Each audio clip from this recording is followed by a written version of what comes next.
Kemarin waktu Bapak Mahfud MD datang, waktu itu Om sempat ketemu juga. Oh, ketemu, ada pertemuan khusus dengan kami para eksil ya. Memang khusus dia, rombongannya besar itu, entah berapa belas orang. Apa yang diobrolkan pada saat pertemuan itu, Om? Itu beliau datang untuk menemui kami, tujuannya untuk memulihkan kembali ya kewarganegaraan kami. Yang pertama, dia terangkan peraturan pemerintah Jokowi ini pertama kan mengakui 12 kasus itu. Jadi setelah 58 tahun masalah pelanggaran HAM tidak disentuh apa-apa, tapi Jokowi setelah 58 tahun mengakui bahwa terjadi pelanggaran HAM berat di Indonesia, 12 kasus. Tapi itu pernyataan itu belum sepenuhnya memuaskan kami. Karena apa? Yang dia bilang ya kami karena dulu para MAHID itu singkatan Mahasiswa Ikatan Dinas. Itu karena soal politik, maka sekarang pemerintah Indonesia, Bapak Presiden Jokowi ya akan mengembalikan hak-hak kewarganegaraan kalian dulu. Nah, tapi kami bilang itu bukan masalah pengembalian saja, tapi harus penyelesaian secara tuntas pelanggaran HAM. Kami juga minta pertanggungjawab pemerintah. Mengapa kami yang belajar di luar negeri kok dicabut paspor kami? Dia tidak bisa memberikan jawaban. Karena pemerintah Jokowi ini dalam masalah penyelesaian ini tidak meminta maaf kan? Satu, tidak minta maaf. Itu ditekankan. Keputusan presiden ini hanya menitik beratkan kepada para korban. Ya, jadi mengakui 12 kasus dan dengan pelanggaran 12 kasus para korban dipulihkan hak kewarganegaraannya penuh. Tapi para pelakunya sama sekali mereka tidak sentuh. Kita tanya, kalau mengakui terjadinya kejahatan, tentu ada pelakunya, si penjahat. Kenapa penjahatnya nggak disentuh? Nggak bisa jawab dia. Oh itu buktinya sulit, sudah banyak yang mati. Mana buktinya? Waktu istirahat mau makan siang itu, lewat dia, kesempatan untuk kami ngomong hanya 2 orang. Itu pun dibatasi. Saya ngomong belum selesai, sudah panjang Pak ini. Saya mangkel juga itu. Waktu istirahat dia lewat teman saya yang satu kelompok dengan saya dalam kegiatan HAM. Dia bilang, Pak tadi Bapak bilang mana buktinya itu pelanggaran? Itu konsentrasi kamp kerja paksa di Pulau Buru itu apa bukan bukti? Itu kan dilakukan oleh pemerintah Orba. Itu kan para orang-orang yang dibuang di sana itu kan diangkut oleh militer, dijaga oleh militer sampai 17 tahun. Itu bagaimana? Dia nggak bisa jawab, itu pergi aja. Jadi masalah ini kami bilang apa yang dibilang oleh pemerintah Jokowi dan pelaksanaannya oleh Mahfud MD itu hanya pengakuan, tapi belum penyelesaian. Kami hanya bilang gitu. Ya mengakui itu pun positif, kami hargai, tapi itu masih jauh. Bilang mau menuntaskan, bagaimana bisa tuntas kalau si penjahat tidak dihukum? Karena mungkin dianggap memang penjahatnya sudah tidak ada kali Om. Mana tidak ada. Prabowo itu pun penjahat masih. Trisutrisno itu juga penjahat, masih banyak bukti kalau mau bilang. Kalaupun sudah mati, contoh di luar negeri itu. Hitler itu dulu waktu dia sudah mati, tapi sampai sekarang dia dihukum sejarah. Setiap tahun dia putar kembali kejahatan. Kenapa Soeharto tidak bisa begitu? Kenapa Soeharto sama sekali nggak disentuh? Nggak disebut dia paling bertanggung jawab. Padahal semua kejahatan di Indonesia itu atas perintah dia. Itu banyak bukti. Misalnya telegram dia kepada waktu teritoriumnya di Aceh.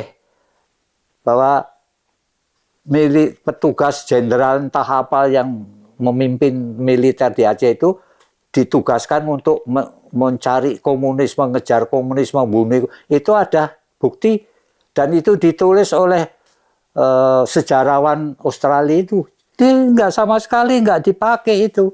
Soeharto, Kolonel Latif, bukunya sekian bilang Soeharto itu terlibat. Tapi sama sekali kalau soal Soeharto disinggung nggak diapa-apain. Lewat saja. Kalau orang lain dikorek-korek. Ini kan bukan penyelesaian namanya. Ini sudah penyelesaian politik, pilih kasih. Berarti yang Om inginkan terhadap pemerintah Indonesia adalah selain pengakuan adalah penyelesaian. Jadi pelakunya itu siapa? Harus bahkan digerakkan dari publik, dari rakyat itu pengalaman kejahatan mereka harus diungkapkan supaya walaupun pelakunya sudah nggak ada, tapi harus tetap diungkapkan. Iya, pelakunya sudah mati, tapi apa yang dia lakukan kejahatan kan masih banyak yang dialami oleh orang yang hidup. Nah, ini apa penting untuk pengalaman generasi selanjutnya. Oh, itu penjahat kemanusiaan itu begitu. Jangan terulang lagi. Jadi artinya apa? Orang yang melakukan kejahatan itu mestinya mencuri barang kecil aja secara hukum harus dihukum kalau. Apalagi membunuh. Apalagi membunuh bukan 1-2 orang. Bahkan itu jumlahnya pun orang ada yang bilang si Sarwo Edi yang memimpin pasukan pembantai dari Jakarta sampai Bali itu kan dia. Itu dia bilang waktu diwawancarai oleh koran Jerman dia bilang yang terbunuh pada proses itu antara 1 sampai 3 juta. Itu pengakuan dari dia. Orang yang terlibat dalam proses pembunuhan ngomong gitu. Kita ambil tak usah 3 juta, 1 juta saja apa bukan banyak itu orang dibunuh nggak tahu dosanya. Lautan manusia. Iya. Itu yang dibunuh, yang di penjara, yang dibuang, diburu saja itu ada 11.000. Oke. Jadi penyelesaian dari kasus itu adalah adanya ketetapan dari si pelaku. Berarti Om inginnya pemerintah Indonesia juga meminta maaf terhadap peristiwa pelanggaran HAM itu. Jelas, itu minta maaf. Pada saat pertemuan ada nggak Om kata-kata maaf? Oh iya, kita tidak, dia nggak pernah mau ngaku.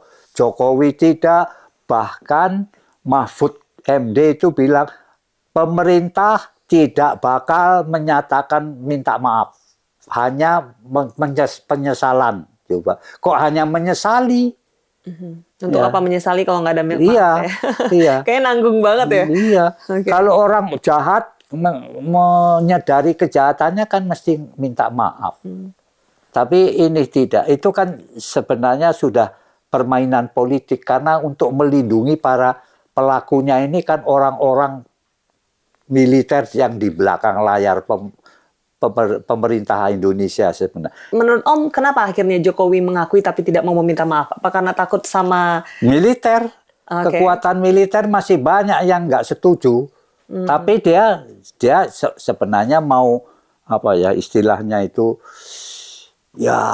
mau memberikan citra kepada positif. Internasional.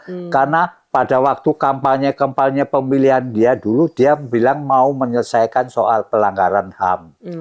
Jadi sebelum dia selesai ini, seolah-olah ini sudah selesai kepada dunia internasional. Oh, Indonesia sudah menyelesaikan. Padahal belum bisa. Kalau di internasional sendiri, Om ada mendengar selentingan, oh ternyata Jokowi sudah memenuhi janji.